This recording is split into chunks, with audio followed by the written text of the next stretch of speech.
Okay, all right. So without wasting any more time, let's do one thing. Let's just start the class, right? So what were we doing? We were studying this chapter called sentence. ठीक है? Sentence का हमने definition देखा था, types देखे थे. अब हम लोग इतनी बार पढ़ चुके हैं, I guess आप लोग भी बोर होने लगे होंगे कि मैम क्या रिवीजन कराना शुरू कर देते हो आप हर बार, है ना? But revision is important, right? मैं नहीं कराऊंगी तो आप लोग खुद करोगे इसको, ठीक है? टाइप्स देखो, असर्टिव सेंटेंसेस हमने देखे थे, एफर्मेटिव, असर्टिव और नेगेटिव हमने देखा था, ठीक है? फिर उसके बाद हमने नेक्स्ट जो पढ़ा था, नेक्स्ट हमने बेसिकली क्या देखा था? नेक्स्ट हमने अदर टाइप्स ऑफ जो सेंटेंसेस देखे थे वो कौन से देखे थे? इंटेरोगेटिव देखा था, इंपेरेटिव देखा था, ऑप्टेटिव देखा था और एक्सक्लेमेटरी देखा था, ठीक है? ये सब हमने क्या किया था? We saw this, right? उसके बाद नेक्स्ट देखो, what did we saw next? What did we see next? अभी देखो, फ्रेजेस देखे थे, क्लॉजेस देखे थे, दोनों का क्या देखा था? डिफरेंस देखा था, ठीक है?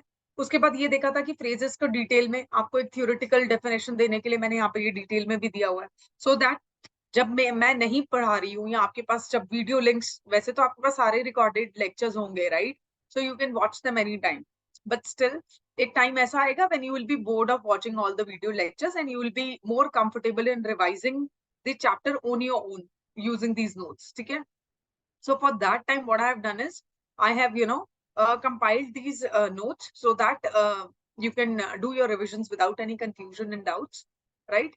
And ये फिर आपको एक phrase की definition दे दी थी, types of phrases हमने देखा था, ठीक है? Types of phrases में हमने क्या देखा था? Basically, we saw that there are many kind of phrases, right? Phrases में हमने noun phrase देखे थे, verb phrase देखे थे, infinitives, infinitives देखो, to explore, prepositional देखे थे, for a while, ठीक है?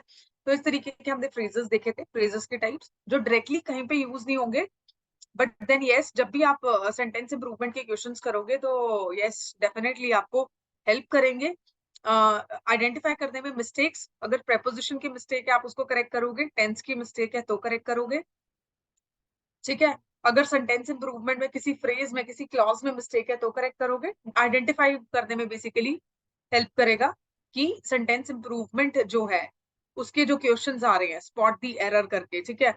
उनमें बेसिकली कहाँ पे आपको एरर को आइडेंटिफाई करना है, ठीक है? अभी ये देखो क्लॉज, क्लॉज देखो, क्लॉज हमने डेफिनेशन देख ली थी, टू टाइप्स के क्लॉज भी देखे थे, इंडिपेंडेंट एंड डिपेंडेंट क्लॉज, ठीक है? We saw this in the previous class, right? And then we saw some examples, हमने कुछ एग्जांपल्स देखे थे, ठीक है? उसके बाद क्लॉजेस में हमने देखा था नाउन क्लॉज, एडजेक्टिव क्लॉज देखा था. Then what did we study?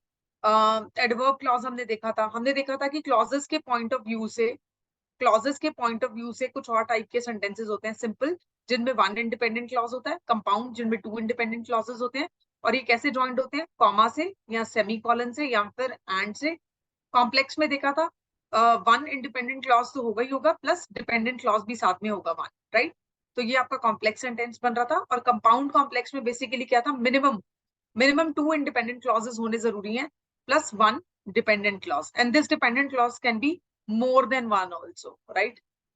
More than one also. Simple sentences क्या होंगे? बहुत ज्यादा शॉर्ट इन लेंथ होंगे, जैसे I can speak English, I am happy. Compound sentences थोड़ा सा बड़ा होना शुरू हो जाएंगे, जैसे कि I want to go to work but I am tired. दो सेंटेंसेस को जोड़ रहे हो ना आप, दो इंडिपेंडेंट क्लॉजेस को जब जोड़ रहे हो तो कंपाउंड सेंटेंस बन रहा है, ठीक है? तो उस केस में बेसिकली आपका ये सेंटेंस सिंपल सेंटेंस है, थोड़ा सा ज्यादा लेंथी होगा, ठीक है? कॉम्प्लेक्स सेंटेंस में फिर तीन क्लॉजेस हो जाएंगे या दो क्लॉजेस होंगे, इंडिपेंडेंट इंडिपेंडेंट, ये थोड़ा और लंबा बनेगा. और कंपाउंड कॉम्प्लेक्स सेंटेंसेस जो होंगे उनकी लेंथ जो होगी स्टेटमेंट्स की वो काफी ज्यादा बड़ी होगी, राइट? और कल हमने एग्जांपल भी देखा था.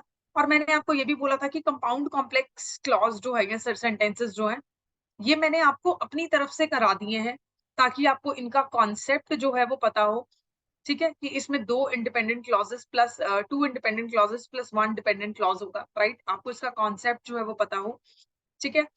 ताकि इन केस अगर आपको कभी भी ये पढ़ने को मिले, आप खुद से भी कभी अपनी किसी बुक को रेफर करके सेंटेंसेस चैप्टर पढ़ रहे हो और इस पर्टिकुलर क्लॉज को या सेंटेंस की टाइप को मेंशन किया हुआ है, तो आपको ऐसा ना लगे कि मैम ने कवर नहीं कराया, ठीक है? So I wanted to cover it comprehensively, right? ठीक है, तो मुझे इसको कवर करना ही था, ठीक है? तो यहाँ पे जस्ट टू मेंशन, ये एग्जाम में डायरेक्टली कहीं पे भी आपसे पूछा नहीं जाएगा, राइट? और ठीक है, अब अच्छा एक और चीज मैं आपको बता देती हूँ. आपको इस चैप्टर को, जैसे ये सेंटेंसेस हैं, इनको रिवाइज करने के लिए एक टेबल बना लेना, बहुत सिंपल सा. ऐसे करके, ठीक है। जैसे कि सिंपल सेंटेंस में independent clause, dependent clause, dependent तो होता ही नहीं है, वन इंडिपेंडेंट क्लॉज होगा, ठीक है। उसके बाद हमने क्या पढ़ा, कंपाउंड, कंपाउंड में टू इंडिपेंडेंट क्लॉजेस, डिपेंडेंट नहीं होता है, ठीक है। कॉम्प्लेक्स में देखो, कॉम्प्लेक्स में two independent clauses, one independent clause and one dependent clause दोनों होंगे, ठीक है। और उसके बाद कंपाउंड एंड कॉम्प्लेक्स में बेसिकली क्या होगा, two independent clauses and one dependent clause, and it can be greater than one also, more than one भी हो सकता है, ठीक है। It can be greater than one, ठीक है, वन से बड़ा भी हो सकता है, वन और ग्रेटर देन वन, राइट। तो इस तरीके से आप एक छोटी सी टेबल ड्रॉ करके सेंटेंसेस को इजीली याद रख सकते हो, right. I hope it is clear. जहां पे डिपेंडेंट क्लॉज नहीं यूज हो रहा वहां पे ऐसे क्रॉस कर देना, सो दैट यू नो दैट यहाँ पे आपने डिपेंडेंट क्लॉज को नहीं यूज करना है, ठीक है। यहाँ पे वन, यहाँ पे वन, इस तरीके से, ठीक है। एक छोटा सा टेबल, तो आपको ये सब इतना बड़ा नहीं पढ़ना पड़ेगा, इतने छोटे से टेबल से आपकी बेसिकली रिविजन हो जाएगी, and it will take just 2 minutes for you to draw the table, not even 2 minutes I guess, ठीक है। इसको थोड़ा सा रिफाइंड फॉर्म में बना लेना और ये हो जाएगा आपका, ठीक है, ओके। अभी फिर ये कुछ एग्जाम्पल्स देखे थे कल हमने इसके, ठीक है। क्या एग्जाम्पल्स देखे थे, देखो सिर्फ आइडेंटिफिकेशन के लिए मैंने आपको ये एग्जाम्पल्स दिए थे, सो दैट आपके पास कभी भी ये अगर सेंटेंसेस आ रहे हो तो आप इनको आइडेंटिफाई कर पाओ। Yes, I have not mentioned in bracket की कौन सा सेंटेंस है, ठीक है। ये अब आप खुद से आइडेंटिफाई करना, कल इनको सॉल्व मैंने आपको कराया था, ठीक है। फिर भी अगर आइडेंटिफिकेशन में कुछ प्रॉब्लम आ रही है, ठीक है, कुछ कंफ्यूजन है, तो आई एम ऑलवेज देयर, ठीक है। You can directly talk to me, right, ठीक है, हो गया। इसके बाद ये हम देख चुके थे, अभी हमने देखना था कि हम ट्रांसफॉर्म कैसे करते हैं सेंटेंसेस को वन फॉर्म टू अनदर में, राइट। इसमें भी हम कुछ कुछ पार्ट ऑफ द टॉपिक जो थे वो कवर कर चुके थे। I am so sorry. देखो, अब मैंने इसको क्वेश्चन आंसर की फॉर्मेट में दिया है, ये ट्रांसफॉर्मिंग द सेंटेंस वाले टॉपिक को, क्यों दिया, ताकि आप लोग इजीली इसको रिवाइज कर पाओ। अभी जब एफर्मेटिव से नेगेटिव में जाएंगे, हमने टेंसेस में कवर किया था कैसे करना है, सेंटेंस का स्ट्रक्चर मैंने आपको बताया था कि क्या होता है, ठीक है। एक बार फिर से रिपीट कर देती हूँ, सब्जेक्ट होगा, हेल्पिंग वर्ब हो भी सकता है, नहीं भी हो सकता, क्योंकि अगर सिंपल प्रेजेंट टेंस है तो हमने पढ़ा था कि सिंपल प्रेजेंट टेंस में हम हेल्पिंग वर्ब यूज नहीं करते हैं, ठीक है। और उसके बाद देखो, मेन वर्ब होगा, उसके बाद आपका बेसिकली क्या आ जाएगा, आपका ऑब्जेक्ट आ जाएगा। तो जनरली आपका सेंटेंस स्ट्रक्चर इस तरीके से होगा। अब इसको नेगेटिव में, ये एफर्मेटिव का सेंटेंस स्ट्रक्चर है, ठीक है, एफर्मेटिव। अब इसको जब नेगेटिव में कन्वर्ट करोगे तो क्या करोगे, सिर्फ एक चीज, हेल्पिंग वर्ब के बाद क्या ऐड करना है, not and main verb and object, ठीक है। अब इसको इंटेरोगेटिव में अगर कन्वर्ट करोगे तो कैसे करना है, हेल्पिंग वर्ब और सब्जेक्ट की पोजीशन को स्विच कर दो, ठीक है। सॉरी, नॉट हियर, ठीक है, not here in this sentence. Affirmative में, एफर्मेटिव सेंटेंस में हेल्पिंग वर्ब एंड सब्जेक्ट की पोजीशन को क्या करना है, आपको इंटरचेंज करना है, ठीक है।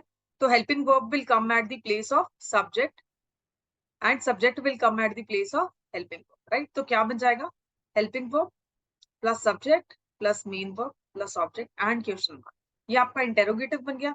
इंटेरोगेटिव नेगेटिव में जाओगे तो क्या करोगे, सेम यही, ठीक है, सेम यही सेंटेंस स्ट्रक्चर रहेगा, helping verb plus subject plus not plus main verb plus object, right.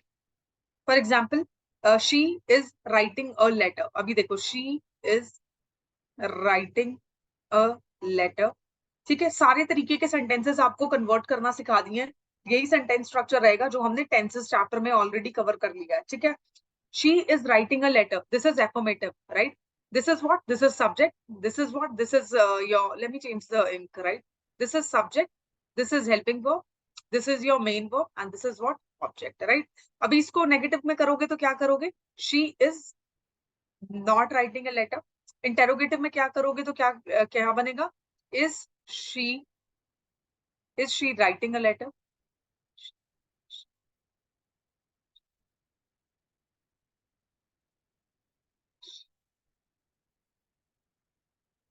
ठीक है। उसके बाद इसको अगर हेल्पिंग वर्ब इंटेरोगेटिव नेगेटिव में करोगे तो क्या करोगे, is she not writing a letter, is she not writing a letter, right. तो इस तरीके से आप इसको बेसिकली क्या कर सकते हो, चेंज कर सकते हो वेरियस फॉर्म ऑफ sentences में, right. I hope it is clear to everyone, we have already seen this topic in tenses chapter, so you can refer that particular chapter as well, और इसमें भी मैंने थोड़ा सा कुछ कुछ इंपॉर्टेंट चीजें यहाँ मेंशन कर दी हैं। एक नया टॉपिक जो हमें आज करना था वो ये था, कॉम्प्लेक्स सेंटेंसेस को आप कंपाउंड सेंटेंसेस में कैसे कन्वर्ट करोगे। पहली बात तो कॉम्प्लेक्स सेंटेंसेस कौन से थे और कंपाउंड कौन से थे। कंपाउंड सेंटेंसेस थे जहां पे आप क्या कर रहे थे, दो इंडिपेंडेंट क्लॉजेस को यूज करके वन सेंटेंस क्या कर रहे थे, बना रहे थे। और कॉम्प्लेक्स सेंटेंसेस में one independent clause and one dependent clause को क्या कर रहे थे, यूज कर रहे थे। ठीक है, आई गेस इतना समझ आया होगा। अब देखो, अभी ये क्या था, how do you convert a complex sentence to the compound sentence. ठीक है, so what you have to do, you have, आपको बेसिकली कॉम्प्लेक्स सेंटेंस को कंपाउंड सेंटेंस में कन्वर्ट करने के लिए जो भी सबऑर्डिनेटिंग कंजंक्शन होगा, अभी ये क्या होगा सबऑर्डिनेटिंग कंजंक्शन, इसको यहाँ साइड पर लिख रही हूँ मैं, ये भी आपको डिटेल में एक्सप्लेन कर दूंगी। ठीक है, लेकिन अभी के लिए इसको ठीक है समझते हैं। तो ये एक पर्टिकुलर सबऑर्डिनेटिंग कंजंक्शन यहाँ पे यूज्ड होगा, उस सबऑर्डिनेटिंग कंजंक्शन को हमने बेसिकली एक कोऑर्डिनेटिंग कंजंक्शन से क्या करना है, रिप्लेस करना है, राइट।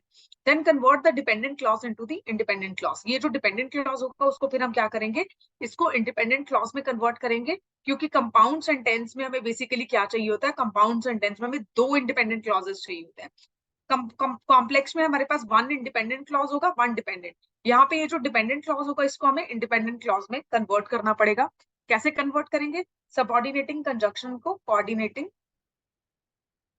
कंजंक्शन में कन्वर्ट कर। ठीक है, सबऑर्डिनेट कंजंक्शंस क्या होते हैं, इसके लिए मैंने यहाँ पे एक छोटा सा आपको एक पैराग्राफ दिया है so that you can read it, और इसको मैं समझा भी देती हूँ आपको। देखो, see what is subordinate conjunctions. देखो, सबऑर्डिनेट कंजंक्शंस बेसिकली क्या होते हैं, सबऑर्डिनेट कंजंक्शंस जो हैं वो ऐसे कंजंक्शंस होते हैं जो किसी भी एक इंडिपेंडेंट क्लॉज को डिपेंडेंट क्लॉज से क्या करते हैं, कनेक्ट करते हैं। ऐसे कंजंक्शंस को हम बेसिकली क्या बोलते हैं, सबऑर्डिनेट कंजंक्शंस बोलते हैं, राइट। इनके कुछ एग्जांपल्स हैं, देखो। ठीक है, there are some examples of subordinate conjunctions, जैसे कि and, because, after, for, when, even if, since, once, unless, while, that, so that, whether, even if, etc. right? तो अभी के लिए सी हम लोग कंजंक्शन चैप्टर पढ़ेंगे, so you don't have to worry about that. अभी के लिए आपके लिए ये समझना जरूरी है कि सबऑर्डिनेटिंग कंजंक्शंस बेसिकली क्या होते हैं। ठीक है, अभी कंफ्यूजन हो सकता है आपको subordinate conjunctions and coordinate conjunctions में, बट अभी के लिए आप सिर्फ इतना समझो, सबऑर्डिनेट कंजंक्शंस वो कंजंक्शंस होते हैं जो एक इंडिपेंडेंट क्लॉज को डिपेंडेंट क्लॉज के साथ क्या करते हैं, कनेक्ट करते हैं। ठीक है, और इनके कुछ एग्जांपल्स यहाँ पे मैंने आपको दिए, राइट। अभी देखो, ये सारे सबऑर्डिनेट ऐसे ऐसे एग्जांपल्स हैं जो सबऑर्डिनेट कंजंक्शंस को क्या कर रहे हैं, यूज कर रहे हैं। इसलिए इतने सारे एग्जांपल्स दिए सो दैट यू नो कि हम इनको कैसे इंडिपेंडेंट क्लॉज को डिपेंडेंट क्लॉज से कनेक्ट करेंगे, राइट। देखो, her office is far and she has to walk for minutes, right? She has to walk for minutes and her office is far. Her office is far basically क्या आ जाएगा, आपका independent clause and this is the dependent clause. She has to walk for minutes and hence यहाँ पे basically हमने एक conjunction use किया। कौन सा conjunction use किया हमने यहाँ पे, subordinating conjunction use किया so that we can connect both of them, right? तो यहाँ पे her office is far and she has to walk for minutes, ये जो है एक कंजंक्शन से कनेक्टेड है और इस कंजंक्शन को हम क्या बोलते हैं, subordinate conjunction. I am staying in, ठीक है, देखो आई एम स्टेइंग इन, ठीक है, I am staying in, this is one of the independent clause and it is connected by it's snowing which is the dependent clause by the subordinate conjunction, because ठीक है, after they pass the town they must turn to the left, ठीक है, they pass, after they pass the town, ठीक है, यहाँ पे अब देखो, यहाँ पे basically after they pass the town they must turn to the left, after word is used as conjunction here, ठीक है, they pass the town they must turn to the left, they must turn to the left आपका independent clause है, they pass the town is dependent clause, so both are connected by this particular word, right? अभी देखो, I couldn't, I'm sorry for the spelling mistake here, I couldn't stay for the area was violent, I couldn't stay basically क्या आ जाएगा, आपका एक clause आ जाएगा and the area was violent is the another clause, I couldn't stay, ठीक है, I couldn't stay जो है आपका बेसिकली डिपेंडेंट क्लॉज है, for the area was violent जो है आपका इंडिपेंडेंट क्लॉज है, both are connected by this particular word for, ठीक है। सिमिलरली यहाँ पे देखो, I met him when we were in Delhi, I met him, ठीक है, ये दोनों किससे कनेक्टेड है, व्हेन से कनेक्टेड है।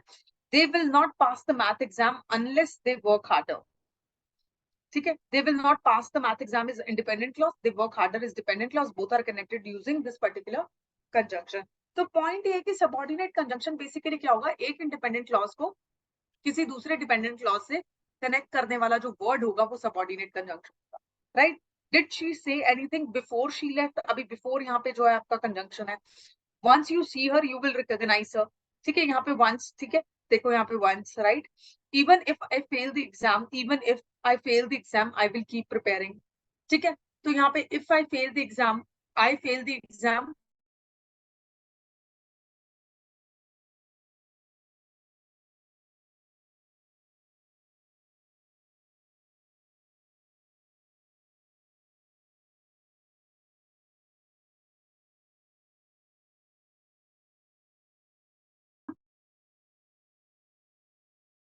connect this particular independent clause to the dependent clause, ताकि एक सेंटेंस जो है वो बेसिकली क्या बन सके, मीनिंगफुल बन सके, right. I hope it is clear, right. ठीक है, तो ऐसा मत सोचना कि सबऑर्डिनेट कंजंक्शन, क्योंकि मैं ऐसा नहीं बोल रही हूँ, I have not said that, मैं ऐसा नहीं बोल रही हूँ कि सबऑर्डिनेट कंजंक्शन वो वर्ड है जो इंडिपेंडेंट क्लॉज और डिपेंडेंट क्लॉज के बीच में आ रहा है. I am not saying this, I am saying it is a word जो इन दोनों को क्या करेगा, कनेक्ट करेगा. Now the position of this word can be anywhere in the sentence. For example this is the sentence, ठीक है. अब position यहाँ पे भी हो सकती है, independent clause dependent clause, right. ठीक है, अब पोजीशन यहाँ पे भी हो सकती है, ठीक है, और पोजीशन यहाँ पे भी हो सकती है. हमने हर एक केस इन एग्जांपल में देख लिया. फॉर एग्जांपल यहाँ सेंटर में आ रहा है, यहाँ स्टार्टिंग में आ रहा है, राइट. यहाँ पे देखो, यहाँ पे देखो, ठीक है. उसके बाद ऐसे भी कुछ केसेस होंगे, although it is not mentioned here in this particular examples, जहाँ पे बेसिकली लास्ट में बेसिकली जो है आपका सबऑर्डिनेटिंग कंजंक्शन यूज किया हुआ है. ये केसेस बहुत रेयर होंगे, ठीक है, बट देन अगर मुझे कुछ एग्जांपल्स मिलते हैं तो हम इसके एग्जांपल्स भी देख लेंगे, right. Okay, I hope subordinate conjunction is clear to everyone, ठीक है. ठीक है, आई डोंट थिंक सो इसमें किसी को कुछ कंफ्यूजन है.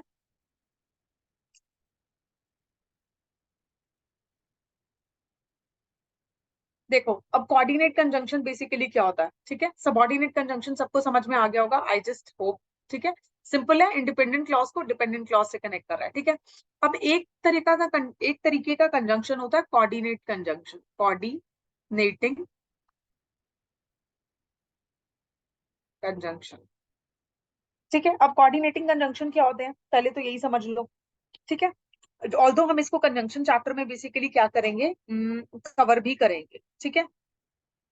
देखो, कोऑर्डिनेटिंग कंजंक्शन, क्योंकि कंजंक्शन है तो डेफिनेटली ये किसी ना किसी पार्ट ऑफ द सेंटेंस को दूसरे पार्ट ऑफ द सेंटेंस से ज्वाइन कर रहा होगा, ठीक है.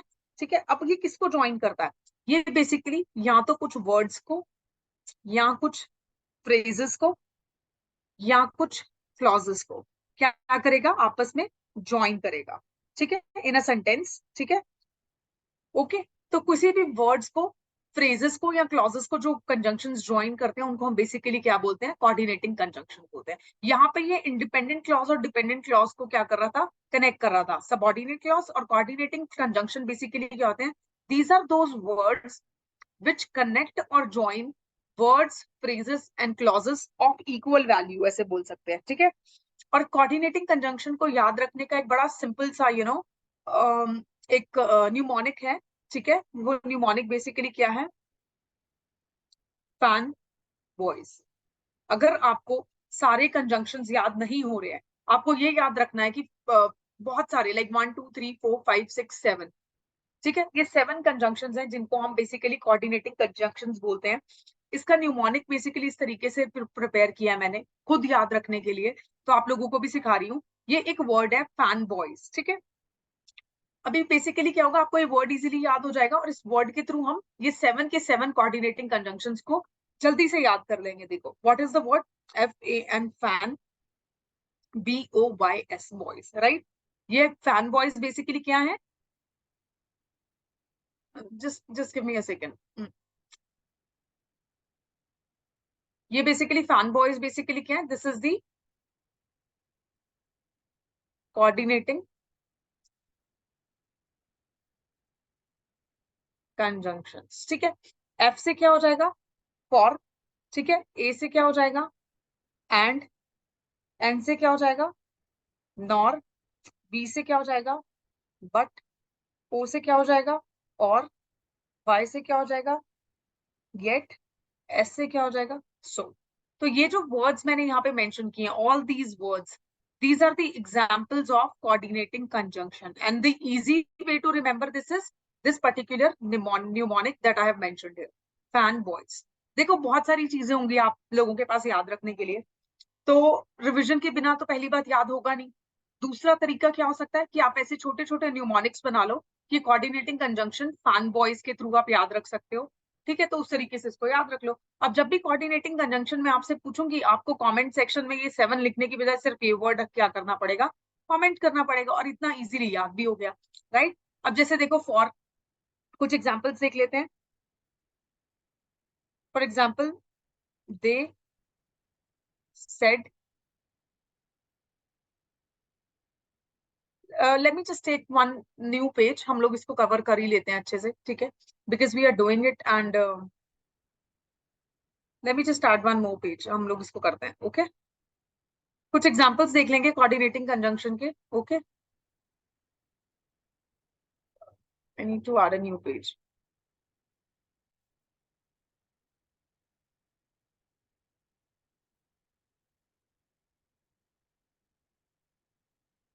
Okay,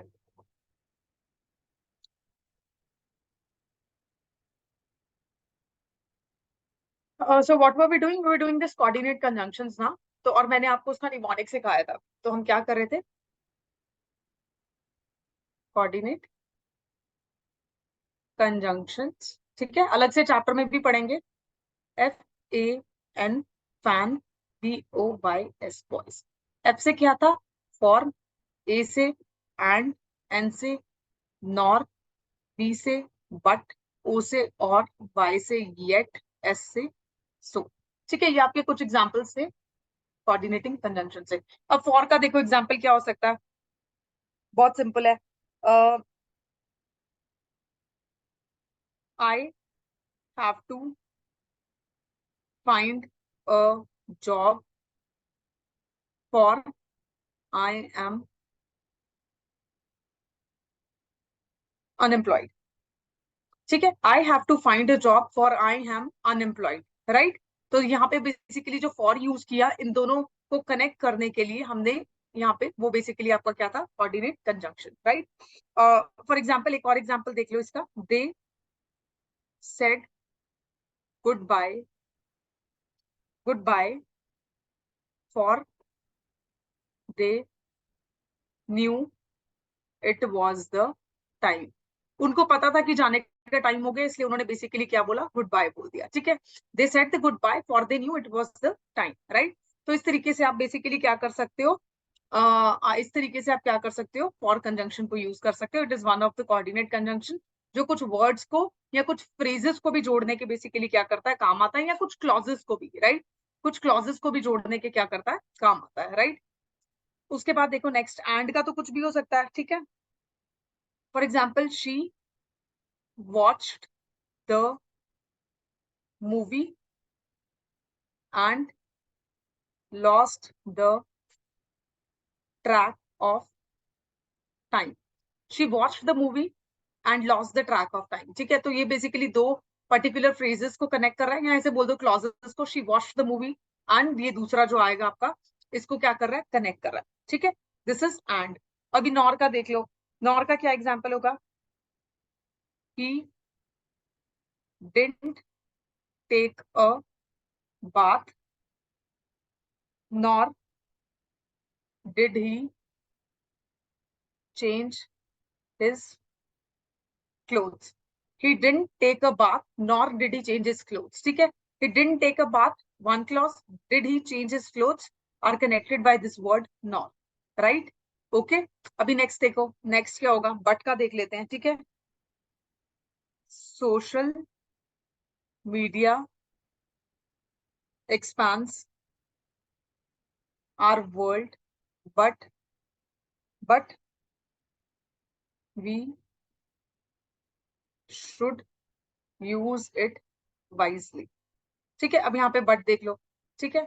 I want to come with you, but my parents didn't allow. ठीक है, ये आ गया बट, ठीक है, okay, my parents didn't allowed, और एक ये I want to come with you, इन दो क्लॉजेस को बेसिकली क्या जोड़ रहा है, राइट, इन दोनों को ज्वाइन कर रहा है, बट यहाँ पे और देख लो, ठीक है,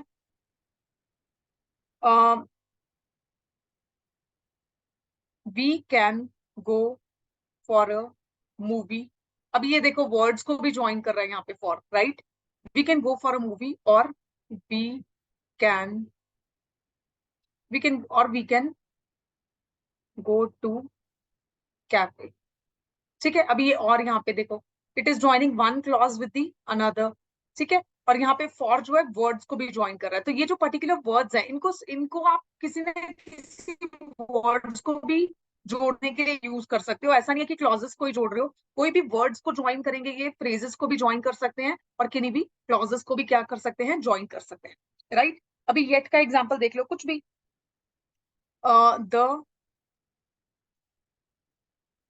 president is doing his job, yet he has to resign, ठीक है, प्रेसिडेंट अपना काम कर रहा है फिर भी yet he has to resign,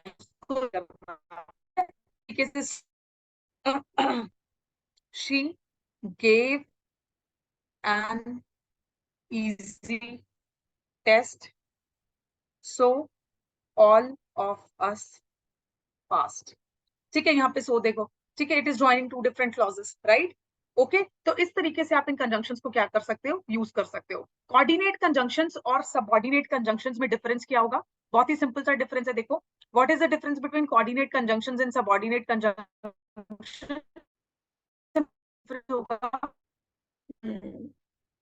let me just delete some of the sentences, I'll have to erase it, देखो क्या डिफरेंस होगा subordinate conjunction and coordinate conjunction में, meanwhile if you have understood both the concepts you can comment also, आप लोग comment भी कर सकते हो अगर आपको समझ आया तो, देखो कंजंक्शन में, सबऑर्डिनेट कंजंक्शन में हम इंडिपेंडेंट क्लॉज और डिपेंडेंट क्लॉज को क्या कर रहे थे, ज्वाइन कर रहे थे, लेकिन हम कोऑर्डिनेट कंजंक्शन में क्या कर रहे हैं, what are we doing in coordinate conjunction, no doubt we are joining the clauses also, अब वो क्लॉजेस इंडिपेंडेंट भी है डिपेंडेंट भी है, ठीक है, उसको भी हम कर रहे हैं, but then it is also use to join the words and phrases, इनको भी ज्वाइन करें, अभी यहाँ पे जो फॉर यूज किया मैंने, ऐसे बहुत सारे सेंटेंसेस हो सकते हैं जहां पे आप इन कंजंक्शन को यूज करके क्या कर सकते हो, कुछ वर्ड्स को भी ज्वाइन कर सकते हो, we can go for a movie, so this particular we can go a movie, इसको भी बेसिकली ये क्या कर रहे हैं, ज्वाइन कर रहे हैं, तो इस तरीके से बेसिकली आप क्या करोगे, इनको समझोगे कि सबऑर्डिनेट क्लॉज जो है इंडिपेंडेंट इंडिपेंडेंट क्लॉज को ज्वाइन करने में हेल्प करता है, कोऑर्डिनेट क्लॉज जो है वो सब कुछ क्लॉजेस को भी आप बेसिकली कनेक्ट कर सकते हो, वर्ड्स को भी एंड फ्रेजेस को भी, राइट, और कोऑर्डिनेट कंजंक्शंस का क्या निमोनिक सिखाया मैंने आप लोगों को, एक सिंपल सा निमोनिक सिखाया, फैन बॉयज, इसको आप कैसे याद रखोगे, फैन बॉयज से याद रखोगे, ठीक है, see coordinate conjunction is not mentioned there, I have explained you this because मेरे को ऐसा लगता है कि हमें इसको कंजंक्शन चैप्टर में कवर करना ही है, तो हम लोग उसको डिटेल में देख सकते हैं वहां पे, but still what I do is I will add a little paragraph in this chapter as well, इस chapter में जैसे मैंने subordinate conjunction के ऊपर एक add किया है, ये particular चीजें मैं उसमें भी add कर दूंगी so that it is easy for you guys to recall, right? I hope this is clear to all. Shall I clear the board? ये सबको समझ में आया? Just let me know, उसके बाद हम लोग आगे चलेंगे, जल्दी से reply करो comment section में या chat box में, whatever. Be quick.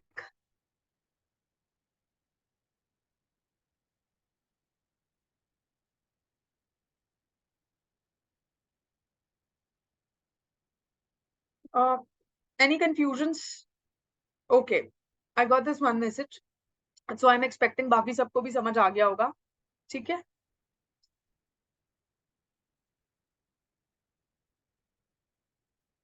Let me just clear the screen and then we can move ahead, right? तो ये आप लोगों को समझ आ गया, अब आपको इतना समझ में आ गया होगा कि जब हम कंपाउंड सेंटेंस से कॉम्प्लेक्स में, कॉम्प्लेक्स से कंपाउंड में जा रहे हैं, तो आपको क्या करना होगा, मेन चीज आपको करनी होगी, कॉम्प्लेक्स सेंटेंस में इंडिपेंडेंट क्लॉज और डिपेंडेंट क्लॉज है, इसमें दो इंडिपेंडेंट क्लॉजेस हैं, इस सेंटेंस को इसमें कन्वर्ट करने के लिए आपको इस डिपेंडेंट क्लॉज को किसमें कन्वर्ट करना पड़ेगा, इंडिपेंडेंट क्लॉज, कैसे करोगे, जो भी सबऑर्डिनेटिंग कंजंक्शन कॉम्प्लेक्स सेंटेंस में यूज होगा उसको किससे रिप्लेस करोगे, कोऑर्डिनेटिंग कंजंक्शन से। ठीक है, ये सबऑर्डिनेट कंजंक्शन के ऊपर एक पैराग्राफ है जो हम ऑलरेडी पढ़ चुके हैं, राइट। यहाँ पे मैं कोऑर्डिनेट कंजंक्शंस के ऊपर भी एक पैराग्राफ ऐड कर दूंगी before sharing the notes, right. अब देखो किस तरीके से हमने क्या किया यहाँ पे कन्वर्ट किया। Let's see some example then we will find up this chapter, right. और नाउन शुरू करेंगे। देखो, subscribe CSM Academy and you will pass the exam. ठीक है, अभी देखो, subscribe CSM Academy, you will pass the exam. ठीक है, अभी ये बेसिकली आपका क्या है, compound sentence, independent clause and independent clause. ठीक है, यही है, ओके। ठीक है, बोथ आर इंडिपेंडेंट क्लॉजेस। अभी कंपाउंड को कॉम्प्लेक्स में कन्वर्ट करने के लिए हमें क्या चाहिए, वन इंडिपेंडेंट क्लॉज चाहिए और वन डिपेंडेंट क्लॉज चाहिए। ठीक है, तो क्या किया, if you subscribe CSM Academy, यहाँ पे हमने क्या ऐड किया, if, right. If you subscribe CSM Academy you will crack the exam. ठीक है, और एक कॉमा डाल दिया, राइट। ठीक है, you will crack the exam, you subscribe CSM Academy is the dependent clause here, और इसको आपने क्या किया, इसको यहाँ पे हमने इंडिपेंडेंट क्लॉज ही रखा। तो इसको हमने इंडिपेंडेंट का इंडिपेंडेंट रखा और इसको हमने क्या बना दिया, डिपेंडेंट क्लॉज बना दिया। तो ये सेंटेंस कंपाउंड से क्या चेंज हो गया, कॉम्प्लेक्स। कंपाउंड सेंटेंसेस में क्या होते हैं, दो इंडिपेंडेंट क्लॉजेस, और कॉम्प्लेक्स में क्या होते हैं, एक इंडिपेंडेंट क्लॉज और एक बेसिकली क्या होगा, डिपेंडेंट क्लॉज। अब ऐसा नहीं है कि मैंने यहाँ पे इफ यूज किया है, यूजुअली आप सेम तरीके के ही कंजंक्शंस यूज करोगे, बट कई बार क्या होता है, एक पर्टिकुलर सेंटेंस को कंपाउंड से कॉम्प्लेक्स या कॉम्प्लेक्स से कंपाउंड में बनाने के लिए क्या होता है, डिफरेंट कंजंक्शंस भी यूज हो सकते हैं। हो सकता है मैं एक टाइप ऑफ कंजंक्शन यूज कर रही हूँ, आप मुझसे बेटर सेंटेंस फ्रेम कर दो कोई और कंजंक्शन यूज करके, तो that would also be correct. इसमें ऐसा कुछ एग्जैक्टली गलतियां सही नहीं होगा अनलेस एंड अनटिल आप ये रूल्स जो है इनको फॉलो कर रहे हो, राइट। अब ये देखो, do your best you will never regret, this is the compound sentence, दो इंडिपेंडेंट क्लॉजेस हैं यहाँ पे, right. Two independent clauses are there. इसको कॉम्प्लेक्स में कन्वर्ट करने के लिए आपको वन डिपेंडेंट क्लॉज चाहिए और वन इंडिपेंडेंट क्लॉज। कैसे करोगे, if you do your best, तो ये इसको आपने डिपेंडेंट बनाया, यू विल नेवर रिग्रेट। ठीक है, अब ये देखो, यहाँ पे मैंने इफ ऐड करके इसको बनाया एक स्टेटमेंट। अब हो सकता है ये ऐसे भी बन जाए, by doing your best you will never regret. By doing your best जो है आपका एक डिपेंडेंट क्लॉज है, you will never regret is independent clause, right. तो इस तरीके से आप बाय कंजंक्शन के साथ भी इसको क्या कर सकते थे, बना सकते थे, both would have been correct, right.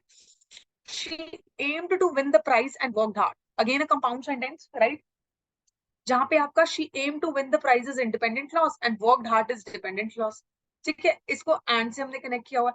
अभी she worked hard so that she might win the prize, complex. ठीक है, ओके, इसको यहाँ पे हमने किसके साथ कनेक्ट कर दिया, so that she might win the prize, okay. तो इस तरीके से इसको कंपाउंड से कॉम्प्लेक्स बनाया। शी वर्कड हार्ड जो है आपका बेसिकली क्या था, आपका यहाँ पे बेसिकली आपका इंडिपेंडेंट क्लॉज रहा, शी वर्कड हार्ड, ठीक है, so that she might win the prize, she might win the prize, right. तो इस तरीके से बेसिकली क्या कर सकते हो एग्जाम में आपसे कोई डायरेक्टली ये नहीं पूछेगा कि इसको कन्वर्ट करके दिखाओ, they are never gonna ask you, but yes कई बार आपको ऐसे कंजंक्शन में जब आपको करेक्शन के लिए बोलेंगे या उसके लिए बोलेंगे तो आपको ये थोड़ा सा देखना पड़ेगा कि सेंटेंस कंपाउंड है या कॉम्प्लेक्स। वो जब हम कंजंक्शन चैप्टर करेंगे तब भी हम उसको देखेंगे कि एरर्स को स्पॉट कैसे करेंगे, राइट। उसके बाद देखो, he did this and got punished, he did this and got punished। अब यहाँ पे देखो, ये आपका कंपाउंड सेंटेंस है, ठीक है।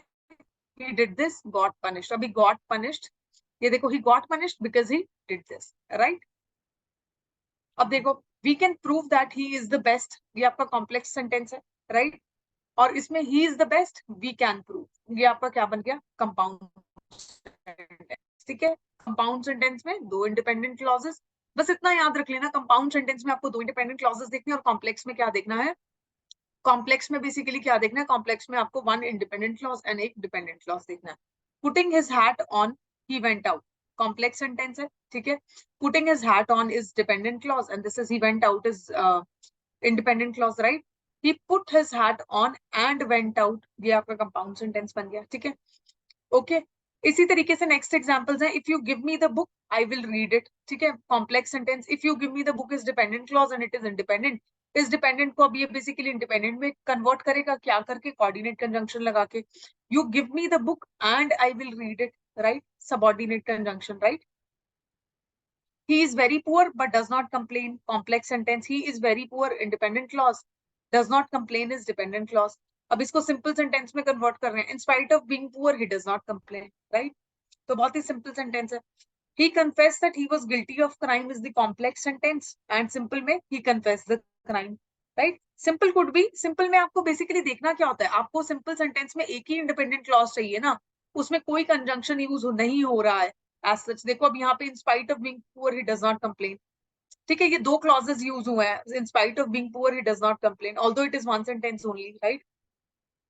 He confessed the crime, simple sentence. I saw a dog that was wounded. अब ये complex sentence है. I saw a dog, independent clause. Was wounded is dependent clause. इसको simple terms में कैसे बोल सकते हो? I saw a wounded dog. ये आपका basically एक independent clause बन गया, right? तो इस तरीके से basically क्या होगा, आप different type of sentences को different में convert कर सकते हो. Simple can be converted into complex. कैसे? यहाँ पे one independent clause होगा, यहाँ पे आपको दो करने पड़ेंगे. कैसे करोगे? आप एक कोऑर्डिनेट कंजंक्शन बीच में ऐड कर दोगे. ठीक है, और कॉम्प्लेक्स से कंपाउंड में जाने के लिए आपको सबऑर्डिनेट कंजंक्शन ऐड करना पड़ेगा. ठीक है, और वहां पे आपको एक independent clause plus one dependent clause डालना पड़ेगा. राइट? ओके, तो ये जो था, ये बस इतनी सी चीज याद रखोगे तो प्रैक्टिस से हो जाएगा. इन क्वेश्चंस की प्रैक्टिस अगर नहीं भी करोगे तो भी चलेगा, बट कॉन्सेप्ट जरूर समझ लेना. इसका मतलब ये नहीं है मैं बोल रही हूँ प्रैक्टिस नहीं करोगे तो चलेगा. You just have to understand the concept. ये समझना बहुत जरूरी है, आगे यूज होगा. ठीक है, कहाँ यूज होगा? जब हम वेरियस चैप्टर्स आगे कंजंक्शंस एंड ऑल करेंगे तो आपको समझ में आएगा कि हम मैंने ये चैप्टर पहले क्यों करवाया. Right? I hope it is clear to all. ठीक है, अभी ये अगर ट्रांसलेशन नहीं भी आ रही है तो उसका सिर्फ एक ही तरीका है सीखने का, कि आपको ये समझना पड़ेगा कि simple sentences, compound sentences and complex sentences में क्लॉजेस कैसे यूज हो रहे हैं. इंडिपेंडेंट क्लॉज 1 होगा यहाँ पे, इंडिपेंडेंट क्लॉज 1 होगा यहाँ पे, इंडिपेंडेंट क्लॉज 2, और यहाँ पे डिपेंडेंट क्लॉज कोई नहीं होगा, यहाँ पे डिपेंडेंट क्लॉज कोई नहीं होगा, यहाँ पे इंडिपेंडेंट दो डाल दो. ठीक है, यहाँ पे वन डिपेंडेंट क्लॉज और प्लस भी हो सकता है, वन से ज्यादा भी. ठीक है, तो यहाँ पे जो इंडिपेंडेंट क्लॉज, एक एक्स्ट्रा इंडिपेंडेंट क्लॉज यूज हो रहा है, उसको डिपेंडेंट क्लॉज में कन्वर्ट कर दोगे तो क्या बन जाएगा? कॉम्प्लेक्स सेंटेंस बन जाएगा. ठीक है, यहाँ एक डिपेंडेंट क्लॉज ऐड कर दोगे तो कॉम्प्लेक्स बन जाएगा. ठीक है, तो बस ये तो ये कन्वर्जन इतनी डिफिकल्ट लगेगी नहीं आप लोगों को. Right? Okay, I hope it is clear to all. ठीक है, with this I am just winding up with this chapter. It is almost done. Nothing is left in this chapter. Right? सिर्फ एक paragraph मुझे इसमें add करना है, वो मैं यहाँ पे ऐड कर दूंगी आपका कोऑर्डिनेट कंजंक्शंस का ओवर हियर. ठीक है, ये एक मैंने यहाँ पे डाला हुआ है और एक मैं बेसिकली क्या कर दूंगी, डाल दूंगी. Right? Okay, I hope it is clear to everyone. Shall we move ahead with the new chapter? जल्दी से comment section में reply कर दो. Shall I move ahead with the new chapter? And if this new PDF or new document is visible to all of you, just let me know. Okay, ये सबको noun वाला जो PDF है दिख रहा है? Is it visible to everyone? एक बार reply कर दो जल्दी से. I'm waiting for your comments. Okay. तो आज हम लोग एक नया चैप्टर शुरू करने वाले हैं, और ये जो नया चैप्टर है, दिस इज नाउन. अभी नाउन क्या होता है देखो, जब हम लोग चैप्टर नंबर 1 पढ़ रहे थे, ठीक है, हमने बहुत सारे वर्ड्स, जैसे हम कंजंक्शन चैप्टर अभी हमने पढ़ा नहीं है, बट कुछ कुछ वर्ड्स हमने कंजंक्शन चैप्टर से रिलेटेड जो है वो हमने पढ़े हैं, जैसे कोऑर्डिनेट कंजंक्शन और सबऑर्डिनेट कंजंक्शन. राइट? वैसे जब हम फर्स्ट चैप्टर पढ़ रहे थे आर्टिकल्स, ठीक है, तो हमने रफली क्या किया था, हमने देखा था कि नाउन क्या होता है. ठीक है, हमने प्रोनाउंस भी देखे थे. ठीक है, और मैंने आपको बोला था कि लेमन लैंग्वेज में आपको बेसिकली क्या कर रही हूँ, समझा रही हूँ, बट जब हम ये चैप्टर करेंगे तब हम इसको डिटेल में पढ़ेंगे. राइट? प्रोनाउंस भी देखे थे, उसी तरीके से एडवर्ब्स एंड एडजेक्टिव्स भी देखे थे, एंड एडवर्ब्स भी देखे थे. ठीक है, ये सब देखा था. ठीक है, बट अब it is the time to study this chapter in detail. तो आज हम क्या करेंगे, नाउन करेंगे. रफ लैंग्वेज में या लेमन लैंग्वेज में जब हमने नाउन पढ़ा था, हमने क्या पढ़ा था कि नाउन कुछ भी हो सकता है. It can be the name of a person, it can be a place, it can be a thing, it can be some feeling or emotion, ठीक है, कुछ भी एब्स्ट्रैक्ट चीज हो सकती है। ठीक है, तो ये बेसिकली क्या पढ़ा था हमने, इतना सा देखा था कि नाउन होता है। ठीक है, फिर हमने ये भी देखा था कि काउंटेबल नाउन क्या होता है। हमने उसके बाद अनकाउंटेबल भी देखा था जब हम डेफिनेट आर्टिकल का यूज पढ़ रहे थे। तो हमने रफली रफली बहुत सारी चीजें पढ़ी भी हुई हैं, बट अब उन सब चीजों को एक जगह पे कंसोलिडेटेड फॉर्म में पढ़ने का टाइम है, राइट। तो अब इसको हम कंसोलिडेटेड फॉर्म में क्या करेंगे, पढ़ेंगे। तो देखो नाउन क्या होता है, व्हाट इज नाउन। यहाँ पे just for the reading purpose मैंने एक डेफिनेशन भी दी है। Nouns are naming words that are used to name people, places, animals, objects and ideas. कुछ भी हो सकते हैं, आइडियाज जो है वो अब्स्ट्रैक्ट भी हो सकते हैं। ठीक है, उसके बाद फीलिंग्स एंड इमोशंस आप ऐड कर सकते हो इसकी डेफिनेशन में। In a sentence noun perform different roles. तो नाउन को आप एक सेंटेंस में डिफरेंट तरीके से यूज कर सकते हो। ठीक है, it can play the role of subject. अभी सेंटेंस कैसे बनता है, सब्जेक्ट वर्ब एंड ऑब्जेक्ट, यही होता है सेंटेंस का स्ट्रक्चर। तो नाउन जो है वो आपका सब्जेक्ट भी हो सकता है। ठीक है, it can B object also. अब ऑब्जेक्ट भी दो तरीके का, डायरेक्ट ऑब्जेक्ट भी हो सकता है, इनडायरेक्ट भी। ठीक है, वो हम जब थोड़ा सा आगे चैप्टर में डिटेल में पढ़ेंगे तो हम बेसिकली क्या करेंगे, उसको पढ़ लेंगे। ठीक है, बट अभी के लिए आप इतना समझो, ये डायरेक्ट और इनडायरेक्ट ऑब्जेक्ट में जाने की बजाय अभी के लिए आप इसको इस तरीके से समझो कि noun can act as the object also, right. Concept आपका डायरेक्ट एंड इनडायरेक्ट का मैं आगे क्लियर कर दूंगी। ठीक है, तो इट कैन सेंटेंस में वो डिफरेंट रोल्स में हो सकता है। It can be subject also, it can B object also. ठीक है, उसके बाद वो बेसिकली सब्जेक्ट कॉम्प्लीमेंट की तरह भी एक्ट कर सकता है। अब सब्जेक्ट कॉम्प्लीमेंट क्या होता है ये भी मैं आगे आपको समझाऊंगी। ये बेसिकली कोई भी ऐसा वर्ड होगा जो बेसिकली सब्जेक्ट को कॉम्प्लीमेंट करेगा, या सब्जेक्ट के साथ यहाँ पे यूज हुआ होगा और उसके बाद वर्ब, और उसके बाद बेसिकली क्या होगा, ऑब्जेक्ट। अब जरूरी नहीं है कि ये जो वर्ड है ये हेल्पिंग वर्ब है, it is not the helping verb. कुछ भी वर्ब, कुछ भी ऐसा वर्ड जो सब्जेक्ट के बारे में ही लिखा हुआ है। ठीक है, फॉर एग्जाम्पल हमने जैसे लास्ट क्लास में जब हम वो पढ़ रहे थे, एडजेक्टिव क्लॉज हम पढ़ रहे थे। ठीक है, अब आपको लगेगा सेंटेंस चैप्टर की बातें इस चैप्टर में क्यों हो रही है, तो आपको एक चीज याद रखनी पड़ेगी, सारे चैप्टर्स जो है वो इंटर रिलेटेड है। They all are interrelated. एक चैप्टर का कॉन्सेप्ट जो है वो दूसरे चैप्टर में यूज होना ही होना है, तो सब चैप्टर्स को ध्यान से पढ़ लो। ठीक है, एडजेक्टिव क्लॉज जब हमने पढ़ा था तो हमने एक एग्जाम्पल पढ़ा था, नॉन असेंशियल एडजेक्टिव क्लॉज का। मैं एग्जाम्पल बेसिकली याद कराती हूँ, शायद याद आ जाए। My sister who is a doctor is visiting us, या will be visiting us tomorrow। ठीक है, ये एग्जाम्पल पढ़ा था, अब याद आ गया होगा सबको। My sister who is a doctor will be visiting us tomorrow. अब ये बेसिकली सेंटेंस में माई सिस्टर क्या है, सब्जेक्ट है आपका।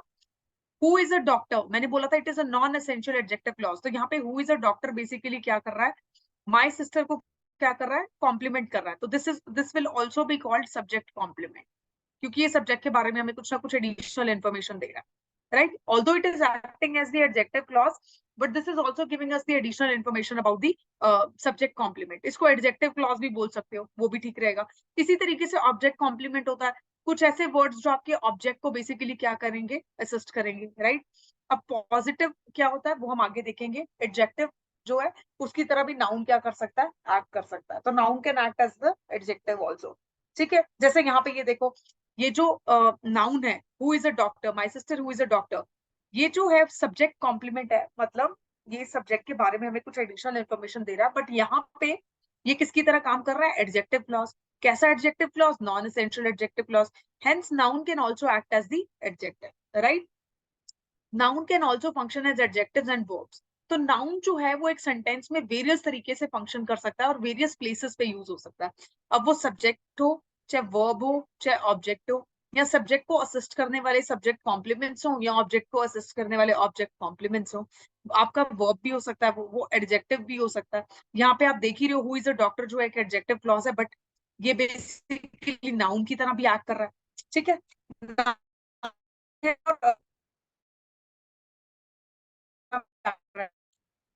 तो की डेफिनेशन जो है बहुत इजी है समझ। Clearing the board, if you all allow me to. देखो, तो नाउन बेसिकली क्या होगा, noun name of the place, person, person, animal, object या आइडिया, कुछ भी हो सकता है। डिफरेंट रोल्स हो सकते हैं इसके सेंटेंस में। सेंटेंस का स्ट्रक्चर देख लो क्या होता है, ये हम बार बार पढ़ रहे हैं क्लास 1 से। तो इनमें से कोई भी रोल जो है नाउन प्ले कर सकता है। अब ये मत सोच लेना जैसे कि नाउन को आइडेंटिफाई करना है तो नाउन हमेशा सब्जेक्ट ही होगा, ऐसा नहीं है। Noun can be used as a verb also, it can be used as the object also. तो जब स्टेटमेंट पढ़ रहे हो तो नाउन आपको यहाँ पे भी मिल सकता है, यहाँ पे भी मिल सकता है, इस पार्ट ऑफ द सेंटेंस पे भी मिल सकता है, राइट। तो नाउन की पोजिशन कुछ भी हो सकती है एक सेंटेंस में, राइट। तो अपने मन में अगर ऐसा कुछ मिसकंसेप्शन है कि नाउन आपको हमेशा at the starting of the sentence या at the beginning of the sentence ही मिलेगा, उसको उसको वो गलत है, ऐसा नहीं है। नाउन आपको सेंटेंस में किसी पार्ट ऑफ द सेंटेंस में भी मिल सकता है, डिपेंडिंग कि नाउन जो है वो सब्जेक्ट की तरह एक्ट कर रहा है, वर्ब की तरह, ऑब्जेक्ट की तरह, या किसी एडजेक्ट की तरह। I hope I am clear so far. ठीक है, इतना सबको समझ में आया होगा। अभी तक बहुत इजी लैंग्वेज में हम चल रहे हैं। ठीक है, एक एक वर्ड में आपको पढ़ाती हुई चल रही हूँ so that there is no confusion. अब यहाँ आपको एग्जाम्पल दी हुए हैं, ये एग्जाम्पल्स इसीलिए दिए हैं ताकि आप लोग इसको समझ लो। बहुत सिंपल है, देखो पीपल के केस में कोई इंसान हो सकता है, रोहित, शैली, मैन, पर्सन। पर्सन भी देखो it is also the noun only, Johnny नाम हो सकता है। उसके बाद विमेन, गर्ल, प्रेसिडेंट, ये सब बेसिकली आपके पीपल में आ जाएंगे। ठीक है, क्योंकि डेजिग्नेशन है ना लोगों की। ठीक है, लोगों को आइडेंटिफाई करने में हेल्प कर रही है ना। विमेन, आपको विमेन से पता चल रहा है कि ग्रुप ऑफ विमेन की बात हो रही है, प्लूरल है, राइट। गर्ल से एक लड़की की बात हो रही है। तो इस तरीके से ये बेसिकली आपके क्या है, पीपल। प्लेसेस में it can be any place, it can Mumbai, India, Italy, Ganga, river, classroom, washroom, basketball court, football ground, swimming pool, any place, any place. ठीक है, animal, birds, aquatic animals, reptiles, कुछ भी आपके नाउन हो गए। Tiger, deer, lizard, ostrich, flamingo which is a bird, bear, dog, I am sorry for the spelling mistake, fish and dolphin, right. तो इसमें basically क्या हो जाता है, ये आपके बेसिकली नाउन है। आइडियाज क्या हो सकते हैं, extinction, discussion, conclusion, argument, destruction, तो ये सब आइडियाज। ऑब्जेक्ट्स हैं थिंग में, ball, car, bedsheet, stone, bag, laptop, desk, ये सब आपके बेसिकली क्या है, नाउन की एग्जाम्पल्स हैं। नाउन की कैटेगरी में बेसिकली क्या करते हैं, इसको हम बेसिकली क्या करते हैं, we categorize them as the noun. ठीक है, तो जो भी हमने डेफिनेशन में पढ़ा था अब तक, whatever we have read in the definition so far, मैंने उसके एग्जाम्पल्स आपको हर जगह दिए ताकि ये कॉम्प्रिहेंसिवली आपको समझ आ जाए कि ऐसा नहीं है कि स्विमिंग पूल दिया हुआ है तो स्विमिंग पूल प्लेस की जगह में नहीं आता।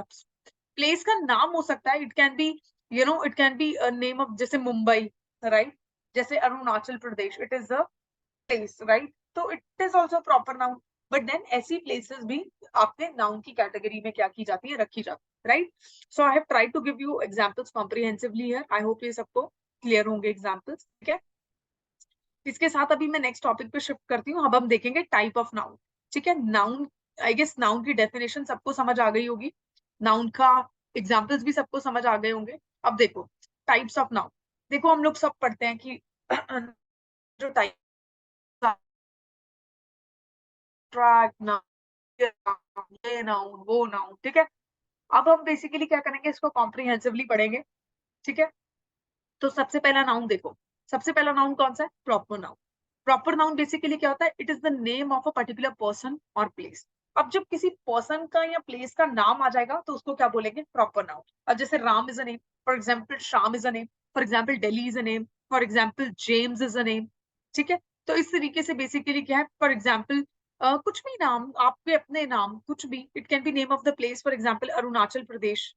ठीक है, ये बेसिकली क्या है, आपका प्रॉपर नाउन है। ठीक है, तो प्रॉपर नाउन जो है वो बेसिकली क्या होता है, प्रॉपर नाउन वो नाउन होता है जहां पे किसी भी पर्सन का नाम या किसी भी प्लेस का नाम आपको बेसिकली क्या है, गिवन है। ठीक है, अब इससे रिलेटेड कुछ फैक्ट्स देखो। It is always written, it is always written beginning capital letter. तो जब भी आप बेसिकली प्रॉपर नाउन को लिखोगे, हमेशा फर्स्ट वर्ड जो होगा प्रॉपर नाउन का, that will be a block letter और a capital letter. For example Arunachal Pradesh. ठीक है, तो यहाँ पे ए भी कैपिटल है, यहाँ पी भी कैपिटल है। फॉर एग्जाम्पल दिल्ली, दिल्ली का D is capital. For example Ram, R is capital, right. Okay, तो इस तरीके से आप उसका फर्स्ट वर्ड हमेशा कैपिटल लिखोगे। Generally proper noun is singular and gets a singular verb. अब ये पॉइंट बहुत इंपॉर्टेंट है, इसको याद रखना। प्रॉपर नाउन को हम बेसिकली क्या कंसिडर करते हैं, सिंगुलर कंसिडर करते हैं। और क्योंकि सिंगुलर है तो इसका वर्ब कैसा होगा, सिंगुलर। तो प्रॉपर नाउन बेसिकली अगर किसी भी सेंटेंस में सब्जेक्ट की जगह पे यूज किया जा रहा है तो कैसा वर्ब होगा, वर्ब कैसा होगा, सिंगुलर ही होगा। और ये हम एक चैप्टर पढ़ा था, subject verb and agreement.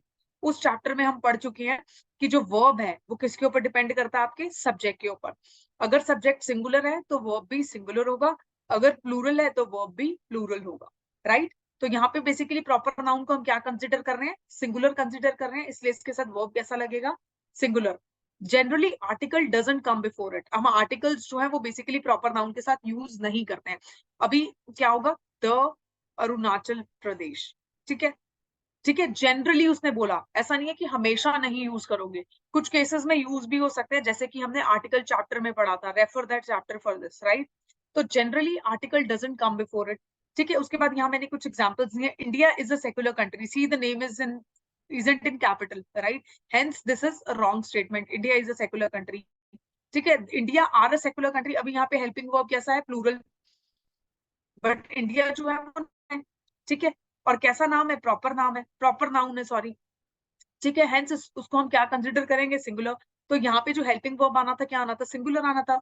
The India is a secular country, अभी द इंडिया, ठीक है, मैंने आपको बोला था यूनाइटेड, यूनियन, ठीक है, और रिपब्लिक। जब भी किसी कंट्री का नाम एक्सपेंडेड फॉर्म में इन वर्ड्स के साथ लिखा हुआ है तो आप क्या यूज करोगे? द। अभी अगर यहाँ पे द रिपब्लिक ऑफ इंडिया होता तो this would have been correct, right? तो यहाँ पे the India is a secular country, यहाँ पे ये स्टेटमेंट क्या हो जाएगी? गलत। ऑल्दो यहाँ पे कैपिटल फॉर्म में आई है, इज जो है वो आपका बेसिकली हेल्पिंग वर्ब है, कैसा है? आपका सिंगुलर हेल्पिंग वर्ब है स्टिल।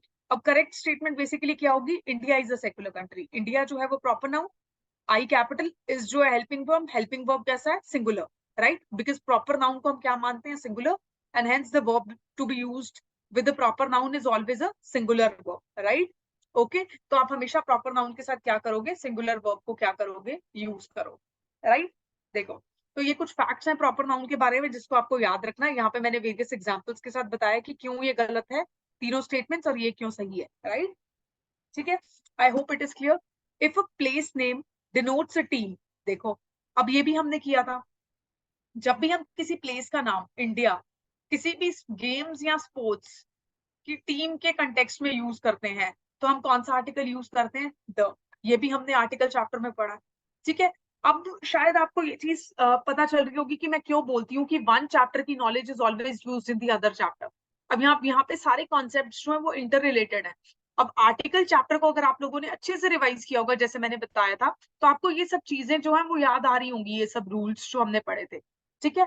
तो अब यहाँ पे बेसिकली क्या कह रहा है? कह रहा है इफ प्लेस नेम, प्लेस का नाम यानी प्रॉपर नाउन में है, अगर किसी टीम को, गेम्स या स्पोर्ट्स की टीम को डिनोट कर रहा है तो उसको हम क्या कंसिडर करते हैं? प्लूरल कंसिडर करते हैं, और फिर उसके साथ क्या यूज करते हैं? प्लूरल वर्ब यूज करते हैं, ठीक है। जनरली प्रॉपर नाउन बेसिकली क्या होता है? सिंगुलर, और सिंगुलर वर्ब भी लगेगा। लेकिन जब हम गेम्स या स्पोर्ट्स की बात करते हैं और किसी कंट्री का नाम यूज हो रहा है गेम्स या स्पोर्ट्स में, और उस कंट्री की टीम को रिप्रेजेंट कर रहा है उस कंट्री का नाम, तो हम उस कंट्री के नाम को क्या मान लेते हैं? प्लूरल मान लेते हैं, और उसके साथ कैसा वर्ब यूज करते हैं? प्लूरल वर्ब यूज करते हैं। जैसे कि India are batting first in the match, अभी ये देखो, let me just scroll it down so that we can see this entire example. देखो यहाँ पे बेसिकली क्या है? India are batting first in this match. अभी यहाँ पे मैंने क्या बोला? इसको हम बेसिकली क्या कंसिडर करेंगे? प्लूरल, क्योंकि ये किसको रिप्रेजेंट कर रहा है? इंडियन टीम को। इंडियन टीम कौन सी टीम? क्रिकेट टीम को रिप्रेजेंट कर रहा है ना, ठीक है। हेंस यहाँ पे द यूज होना चाहिए था, पहली बात तो, ठीक है, ठीक है। India are batting in this match, batting first in this match, ठीक है। अब देखो इस एग्जाम्पल में आर्टिकल यूज किया, बट यहाँ पे क्या यूज कर दिया? हेल्पिंग वर्ब कैसा है? ये सिंगुलर, बट यहाँ पे नेम ऑफ द कंट्री जो है वो टीम को रिप्रेजेंट कर रहा है। हेल्पिंग वर्ब क्या होना चाहिए था? Plural. Hence this statement is also wrong.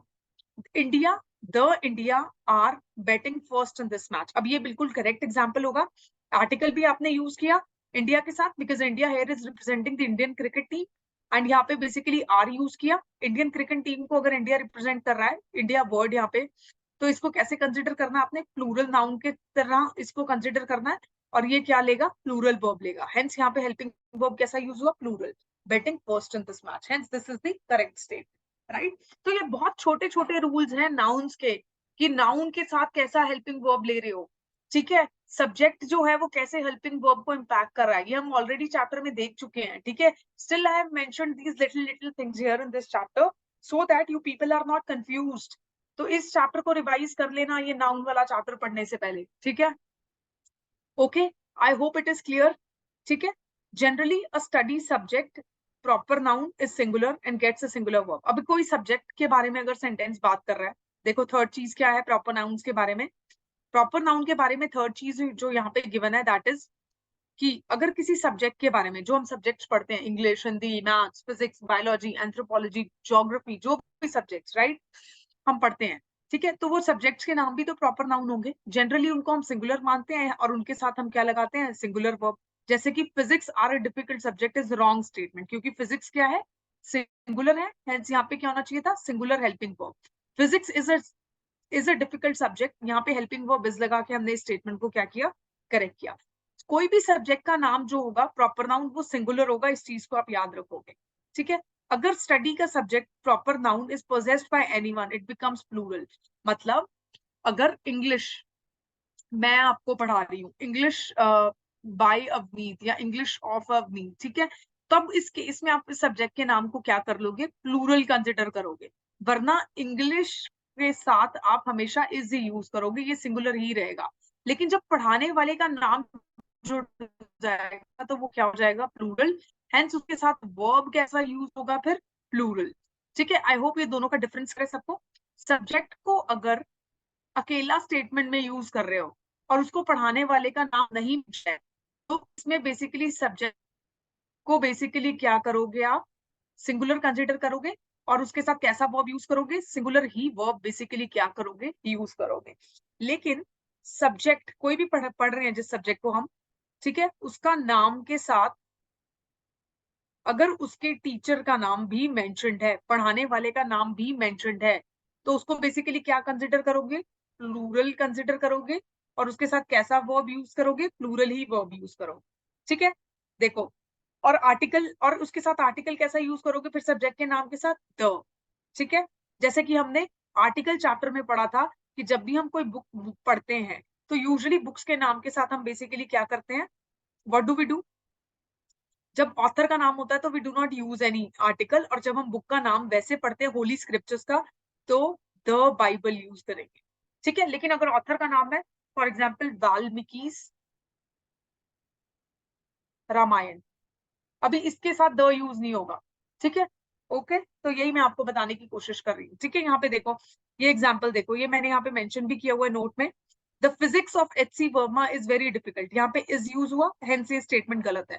Physics of H C. Verma, H C. Verma is the tutor जो पढ़ाते होंगे फिजिक्स, राइट. अब उनके नाम के साथ ये नाम प्रॉपर नाउन यानी सब्जेक्ट का नाम यूज हुआ, हेंस यहाँ पे प्लूरल आना था आपका हेल्पिंग वर्ब. हेल्पिंग वर्ब कैसा आना था, plural.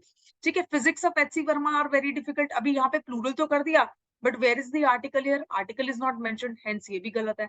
The physics of H C. Verma are very difficult, this would be the right statement, जहां पे आपने सब्जेक्ट के नाम से पहले द भी यूज किया है, और एच.सी. वर्मा जो कि इस सब्जेक्ट को पढ़ाने वाले टीचर हैं उनका नाम है, वहां पे उनके नाम के साथ आगे क्या यूज किया, प्लूरल वर्ब भी यूज किया. Right. I hope it is clear to everyone. अभी मुझे ये बताओ, जितना मैंने आपको प्रॉपर नाउन समझाया उतना सबको समझ में आया. ठीक है. प्रॉपर नाउन में अभी हमने पढ़ा क्या, मैं एक बार फिर से रिवाइज करा देती हूँ. किसी भी पर्टिकुलर पर्सन या प्लेस का नाम. फैक्ट्स में हमने क्या देखा कि कैपिटल लेटर में होगा. जनरली प्रॉपर नाउन के साथ आप बेसिकली ना तो कोई आर्टिकल यूज करते हो और इसको सिंगुलर कंसिडर करके इसके साथ सिंगुलर वर्ब को क्या करते हो, यूज करते हो. ठीक है. उसके बाद ये कुछ एग्जाम्पल्स देखे. फिर हमने देखा कि अगर प्लेस का नाम जो है वो प्रॉपर नाउन की फॉर्म में दिया है तो उसको हम प्लूरल लेंगे. ठीक है. अगर कब लेंगे प्लूरल, तब लेंगे जब वो किसी क्रिकेट टीम को या गेम्स या स्पोर्ट्स की टीम को क्या कर रहा है, रिप्रेजेंट कर रहा है. राइट. ठीक है. ये हमने देखा. उसके बाद हमने एक चीज देखी कि सब्जेक्ट, अगर कोई सब्जेक्ट मेंशन्ड है, जो भी सब्जेक्ट्स आप पढ़ते हो, अगर कोई सब्जेक्ट मेंशन्ड है तो उसको आप जनरली कैसे लोगे, आप उसको सिंगुलर ही लोगे और उसके साथ सिंगुलर वो भी जो है यूज करोगे. बट अगर सब्जेक्ट का नाम जो है it is possessed by anyone, उसके ट्यूटर का, उसके पढ़ाने वाले का नाम साथ में गिवन है, for example physics of H C. Verma is very difficult, इस तरीके से फिजिक्स सब्जेक्ट के नाम के साथ उसके पढ़ाने वाले का नाम है, तो आप उसको प्लूरल कंसिडर करके प्लूरल वर्ब उसके साथ क्या करोगे, यूज करोगे. ठीक है. I hope it is clear to everyone. ठीक है. समझ आ रहा है सबको? Just give me a reply, I want everyone of you, each one of you to reply. जल्दी से बता दो. ठीक है. अभी तक कुछ प्रॉब्लम तो नहीं है, no confusion in proper noun. See, these are the very basic things of proper noun which you need to understand. क्योंकि इसके अलावा जब हम noun से related rules पढ़ेंगे, see there are 29 rules, 29 or 30, I don't remember exactly. ठीक है, जब हम इन rules को पढ़ेंगे तो हम कहीं ना कहीं इन concepts को use करेंगे, और तब अगर आपको ये चीजें याद, see I will not explain you those concepts again. मैं आप लोगों को comment section में या chat box में पूछूंगी और आप लोग रिप्लाई करोगे. You will have to reply, you all of you will have to reply, right? जो भी अभी मैं पढ़ा रही हूँ आपको, ठीक है. तो जब ये रूल्स हम करेंगे तो मैं आपको ये सारे जो छोटे छोटे फैक्ट्स अभी हम पढ़ रहे हैं इनको रिकॉल कराऊंगी, और हम इसको बेसिकली क्या करेंगे, तब इनके साथ भी डिस्कस करेंगे, राइट? ठीक है, okay. I don't know why, मैं चेक करती हूँ. मैंने ना इंस्टीट्यूट को क्वेश्चन टैग की पीपीटी सेंड कर दी थी, और क्वेश्चन टैग किया हमने. सेंटेंसेस की मुझे करनी है, ठीक है. I will ask somebody at the institute की क्वेश्चन टैग के नोट्स आपके साथ शेयर कर दें, ठीक है. सेंटेंसेस की मैंने अभी उनके साथ भी करने, I have not shared with them also, वो मैं शेयर करूंगी वंस दे आर कंप्लीटेड. तो सेंटेंसेस की आपको कल तक मिल जाएगी. क्वेश्चन टैग की आई विल इंश्योर कि आज शाम तक आपको मिल जाए, राइट? और कोई ऐसे नोट्स हैं जो आपको नहीं मिले अब तक? एनी नोट्स जो चैप्टर हमने पढ़ लिया है और उसके नोट्स आपको अब तक नहीं मिले हैं? आई डोंट थिंक सो ऐसा हुआ होगा. आई गेस ये क्वेश्चन टैग वाला ही चैप्टर होगा जो आप लोगों को अभी तक नहीं मिला है, ठीक है. तो आई विल इंश्योर दैट कि आपको इसकी पीपीटी मिल जाए. अच्छा, सब्जेक्ट वर्ब एग्रीमेंट भी नहीं मिला है? पता नहीं, मुझे याद नहीं है मैंने इनके साथ शेयर किया है या नहीं. आई विल सी कि ये दोनों चैप्टर्स मेरे को प्लीज ग्रुप में मैसेज कर देना, व्हाट्सएप में. प्लीज डू वन थिंग, मुझे व्हाट्सएप पे ग्रुप में मैसेज कर दो क्वेश्चन टैग और subject verb agreement.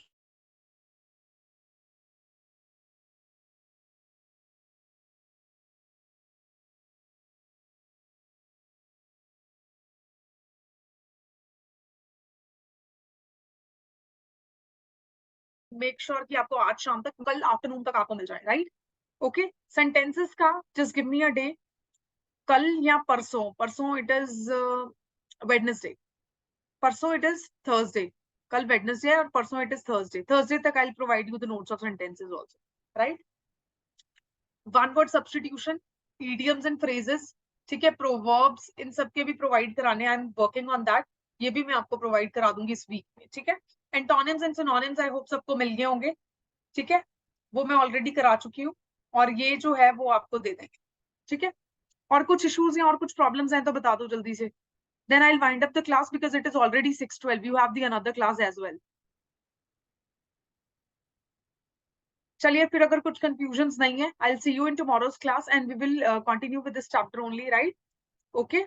Bye bye, everyone. Take care. It was so nice to have you all. Thank you for joining the session. Thank you so much.